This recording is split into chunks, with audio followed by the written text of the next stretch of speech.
What's going on, guys? I've got here a 2009 Nissan Rogue, and I'm using this car to show you how to access the fuel pump fuse. I'm also going to show you how to access the fuel pump itself should you need to replace it. So we're going to begin with the fuse. There is an air dam or an air intake here that we've got to remove out of the way. Looking at the front of it, you're going to find a total of 3 clips to remove. Your Nissan may be missing some of them, and if that's the case, it's really not a big deal. But as far as popping these out, you can just use a flathead screwdriver or similar prying tool, and you pop these out.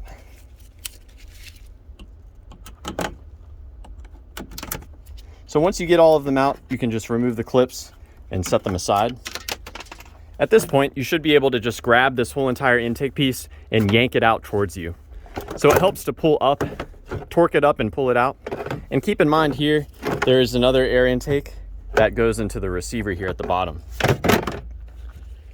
Now the fuse for the fuel pump is behind this cover here. It's a little tricky to remove this. You've got to pry these 4 tabs away from the cover as you lift upward. My cover is going to come out very easily because I've already removed it a number of times today. But rest assured, you're going to have to struggle a bit more. But once you get it free from all of the 4 retaining tabs, this whole piece will just come up. And we're going to twist it here to the side. Now the fuse that sends power for the fuel pump is located right here. It's this 15 amp fuse. Gonna go ahead and pull it out so you can see what a good fuse looks like. As you can see, this one is clean and unbroken. Now it does not send power directly to the fuel pump.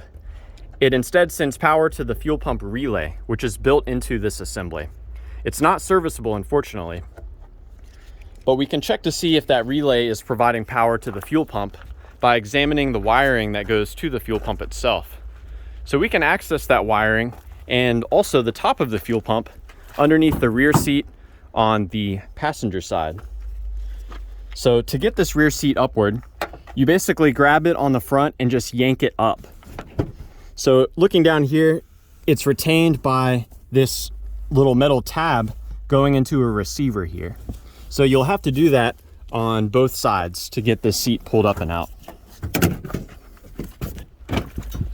Now there's an access cover here, and there's some things on there that look like Phillips. So most everyone's instinct is to first just throw a Phillips head screwdriver on there and start rotating them counterclockwise. That's actually the opposite of what you want to do. They turn to the right. So you put the Phillips on and turn it to the right. Now, should you strip the head on one of these, it's really not a big deal because you can just use pliers to do the same thing. And you'll actually have to use pliers to get to some of these because they're at a weird angle.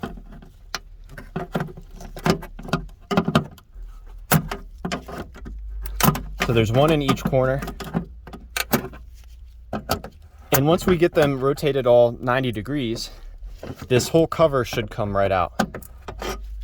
Now, if it hasn't been removed in a while, you may have to do some prying or wiggling on it, but it will come right out like so. So this is going to reveal the top of the fuel pump. Now this is the electrical connector. You disconnect it by pushing on this tab here and pulling it outward. So let's take a look at it here. Now you can break this component apart, and the brown wire is the wire that carries the power from the fuel pump, and the black wire is the wire that carries the ground. So I'm kind of running out of time here. I can't break this apart right now, but best I can show you is the connector itself. Now, if you're getting a power and a ground to the pump, but it's not working, you may want to replace it. So there's a connector here that carries pressurized fuel. Keep that in mind. There is pressurized fuel in here, especially if your car was running recently. You squeeze this in, then you pinch these 2 plastic bits together. And while you're pinching those 2 bits together, you pull the connector out. So a little challenging for me to do one-handed.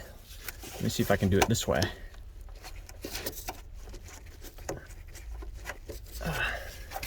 There we go. So that's how you disconnect the fuel line. With that fuel line disconnected, you can use, there's a special tool that fits on here to rotate the metal collar counterclockwise. I never have the special tool because I work on all makes and models. What I do is I use a flathead screwdriver and a hammer, like a big sledgehammer.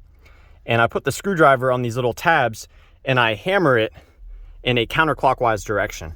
Once this collar rotates counterclockwise enough, it'll just pop right out. So yeah, I hope that this information has been helpful for you, or at the very least, a good starting point in troubleshooting the fuel pump on your Nissan Rogue. Please do let me know down below if you have any questions or advice, and thanks for watching.